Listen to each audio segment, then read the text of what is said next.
Basically, when Hex started to launch its bear market, a lot of the liquidity started to change from Ethereum to USDC based liquidity. Now, USDC, it's not a volatile asset, right? Sometimes you have little fluctuations with the actual stablecoin, but it's not a volatile asset like Ethereum or Bitcoin are. We had that depegging event, which was kind of like I guess it was a one-off thing for USDC, but other than that, for the most part, it is a stablecoin, right? So you had the OA here who actually placed some USDC liquidity, and it's down here at 5 cents to about 3 cents.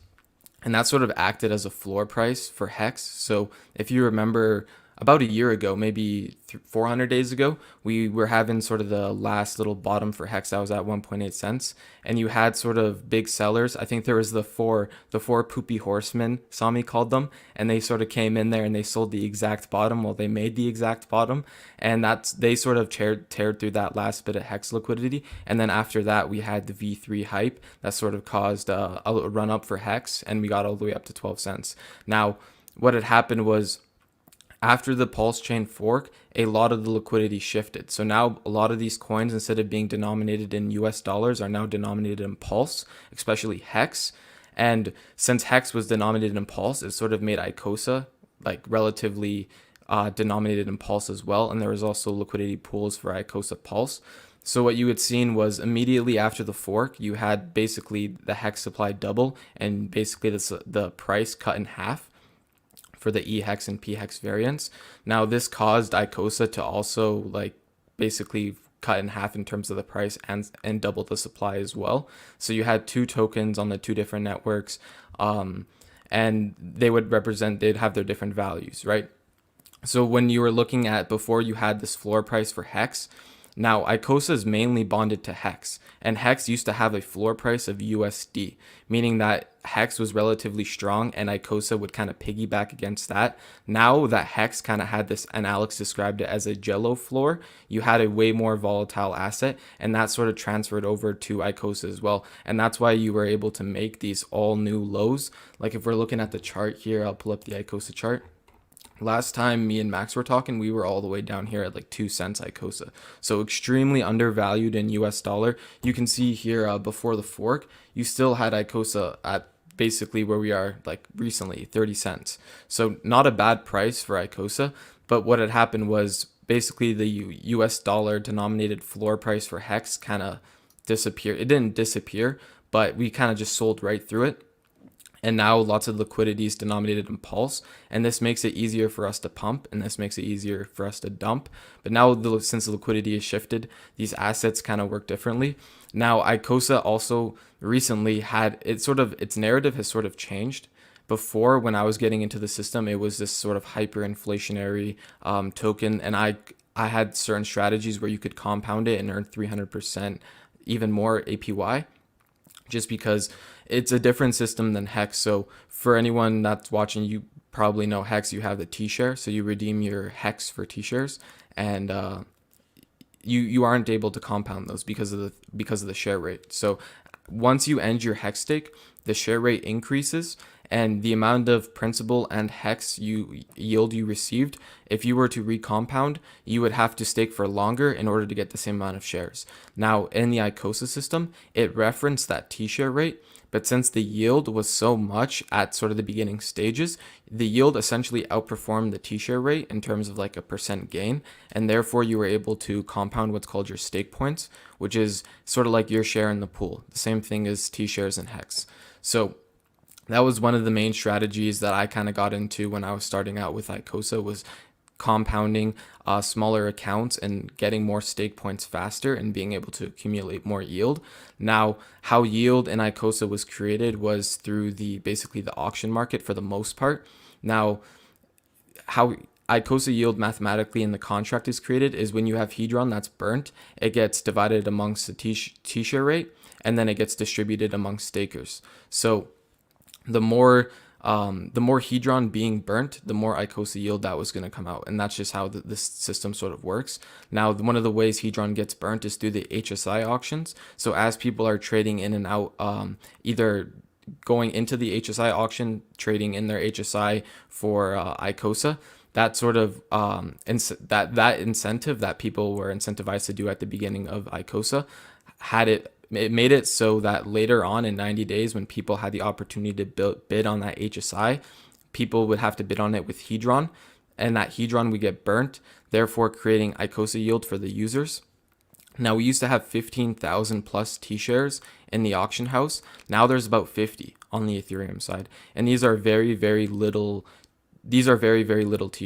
T-share stakes. So they're not necessarily worth starting right now, maybe on the Ethereum side. And probably on the PulseChain side, there's even less of these HSIs in circulation on the HSI market.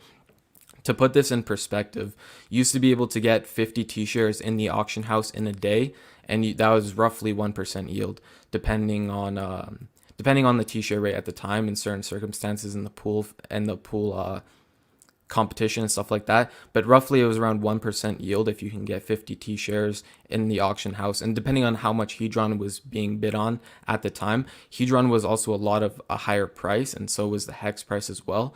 So even if we were to pull up the ratio, it'd be a lot lower right now, meaning that there's actually, if someone were to bid on the T-shares, it would be burning more Hedron, which means more yield, but not so much yield is coming in right now. So the narrative has sort of changed from this hyperinflationary asset to this sort of speculative sort of disinflationary lottery ticket, Sami likes to call it. And I think it's sort of a good bet, because it's one of the main RH ecosystem tokens, one of the main hex derivatives.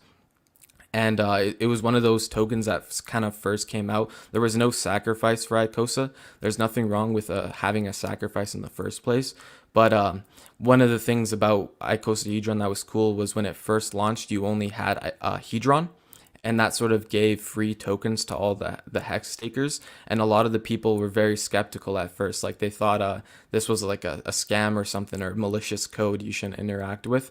But sooner or later, even Richard's devs and a lot of the Pulse police kind of looked over the code, and they sort of verified, like, Alex is sort of being truthful here, and he's trying to build a product that will make this ecosystem a better place, and even the world a better place. And that's what I think that's what he envisioned, and he wanted to sort of bring value back into hex, right? Because what Hedron and ICOSA do is, for the most part, is you are incentivized to lock up hex for 5555 through these HSI auctions, or sorry, through the HSI through the Hedron marketplace. Because when you make an HSI hex stake, essentially hex stake instance, you are able to have more features than just a regular hex stake. So you can turn it into an NFT, and you can transfer it between wallets, as well as you can borrow Hedron from it. And I know ICOSA Hedron V2 is going to have some cool features coming for the HMIs. So what's going to happen is we're going to be able to take our current HSIs, transfer them into something called an HMI, is what Alex called them in the new Hedron V2 contract. And from there, we're going to be able to actually borrow our hex stakes. Now, at first, that doesn't necessarily sound very smart. Now, the thing is about Hedron is it has sort of a ceiling price.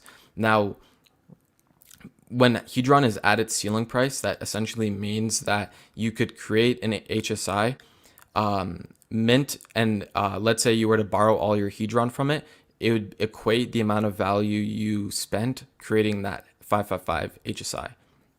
So Hedron ceiling price is like 50x from where we are right now. It's probably a little bit less than that. I haven't checked in a little bit, but in terms of the new system, we're not going to have to be at that ceiling price in order to get relatively like a relative value of our HSI, or HMI in that case. So for example, if Hedron's 90% below its ceiling price and you 10x leverage your stake, you could technically borrow out the value of your hex stake. Whether or not that's good is up to the user. You might get liquidated, you might not get liquidated, but if someone needs to exit their hex stake, they're actually taking sell pressure off of the hex pools, essentially. So instead of having to go and like sell hex on the market, you're essentially borrowing Hedron, and then you could interact and do whatever you need to do with that Hedron. So it sort of it incentivizes people to keep their hex locked up, and it gives someone like a different coin, an alternative to interact with. Now with ICOSA, like I said, the narrative did change. So now there's talks about ICOSA. So right now there's no burn feature on ICOSA. but there is talks that in the future we're probably going to be able to use this token to bid, sort of like how you can use Hedron now. I think there's talks that you can use this ICOSA token, the Hex token, pretty much any of the ecosystem tokens to do certain functions in the ICOSA Hedron V2 contract, which could probably bring more burn features, as well as Alex from Hedron is planning to make a staked pulse. And I know, Max, last time we were on the open mic, there was I forget their names, but you had a couple of those guys talking about they were making their staked With pulse as validators, well. Yeah, cold exactly. staking. Yeah. Exactly. So you got Well, some, I guess, go ahead. I was just going to say, it reminded me of, maybe it's because there's so much inflation with ICOSA, especially the first year or so. And then Hedron, it has its own burn features and stuff with the auctions. Is there just no burn feature for ICOSA right now? And this would be like a new thing to help with that sort of situation? So to be more technical, there technically is a burn feature for ICOSA. Technically, I It's called guess you could staking. say, yeah, when you stake your coins, you burn your ICOSA, but you would remint it after your stake is over. So that doesn't, I guess it doesn't necessarily count. But in terms of the new contract, I do think that Alex is planning to have some sort of way where you can use your ICOSA to interact to either bid, or maybe even if you have to put it up as collateral for the stake Pulse version, this gives ICOSA utilities, as well as it can give it some deflationary mechanics, whereas right now you mostly just have the staking feature, which is kind of long-term inflation. Not so much right now, but as the system has worked out in the past, that's sort of how it's been like. Yeah, and the contract will also give you ICOSA for HSIs, when you can do it anytime, but like that's going to increase the usage of the feature once the ICOSA price is up, because nobody wants to do it right now because the price is down so much. However, we've seen a lot more watts being burned recently. There's been like silence forever. That And was silence forever, yeah. yeah, it was crazy. So like, what do you think? Like, why are we getting this pump? Well, what has been happening the last few days other than Somi talking about it a lot? Like, is it just like so undervalued and people are anticipating V2? Where do you feel like it's coming from? I think it is sort of like people are buying the rumor, and Alex, he's working undercover right now, and ICOSA, the system, the V1 where we are right now. I think Alex had a good, like, we're gonna, not a test run, but he had a good idea of how everything played out, how everything worked. And for the V2, it's probably gonna be even better. I know there's gonna be a dynamic ceiling price in ICOSA for the V2. So right now, maybe not exactly right now, because the ratio kind of increased a little bit as of recently, but maybe a month ago you were not incentivized really whatsoever to trade in your HSI for ICOSA, and that was one of the main features of the market. And ICOSA itself was, you could essentially liquidate your HSIs and get the ICOSA, but since ICOSA was basically worthless relative to potentially what the T-share is sort of worth in our minds, and ICOSA is modeled off that T-share, but it wasn't representing that at the time. But since it was so undervalued at the time, basically no one was incentivized to go through the HSI buyback. But now that we sort of have the V2 rumors, Sami's really brought to light the data center, the staked pulse. We're going to have more utilities. Other than that, I think in terms of the ecosystem, like, this is a really good play when you're looking at a lot of the ratios. And that's what we're going to do later today as well, is we're going to be looking at Pulse Hex, Pulse eHex. I also haven't really seen anyone look at ETH Pulse, which is an interesting pair that I like to look at, because I think PulseChain is going to outperform Ethereum, and I think, of course, Hex is going to outperform Ethereum. Now, I'm not exactly sure if Hex and PulseChain, which is going to outperform which, but when you're looking at ratios, you can really determine where value's at and where you should either DCA or where you should trade your coins around, because you can make, basically, I think the way you want to play crypto is you have Bitcoin, right? And that's sort of like your stable asset where it doesn't really go up much. Like Richard talks about it, top of its S curve. The richest guy in the world already bought it. Michael Saylor already bought it. Elon Musk already bought it, right? So basically top of its S curve. Now, what's the next best thing? Probably maybe Ethereum. Now, that's still kind of weak gains, even as of recently. Ethereum and altcoins haven't really been performing all that well. Like, Bitcoin dominance is still pretty high. Now, if you want to outperform Ethereum, that's sort of the game of crypto, right? Is you want to outperform Ethereum, or you should have just held Ethereum in the first place, right?